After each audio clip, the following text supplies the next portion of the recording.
பகல் போல் வந்தீரே இறைமறை ஒன்றென சொன்னீரே.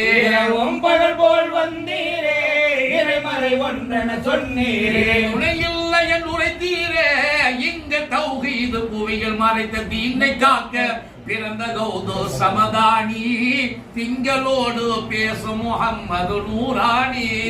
புகழ் நிறைந்த மஹபூபே சுபஹானி எங்கள் அரசே அப்துல் காதிர் ஜீலானி. கண்ணிய பகதாதில் கனியாய் கருணை நபியின் பெரும் பௌத்திரராய். பகதாதின் கனியாய் கருணை நபியின் பெரும் பௌத்திரராய். வாடிய தீர்ப்பயிரை மன உறுதியுடன் நிலை பெறக சொற்பொழிவு மாறி பொழிந்து தீனை காத்தோரே சோர்ந்திடாதமை காக்கும் யா முகையத்தீரே. காலை மலரும் தாமரை போல் வந்தாரே கதிரவன் ஒளி போல் உலகெங்கும் படர்ந்தாரே.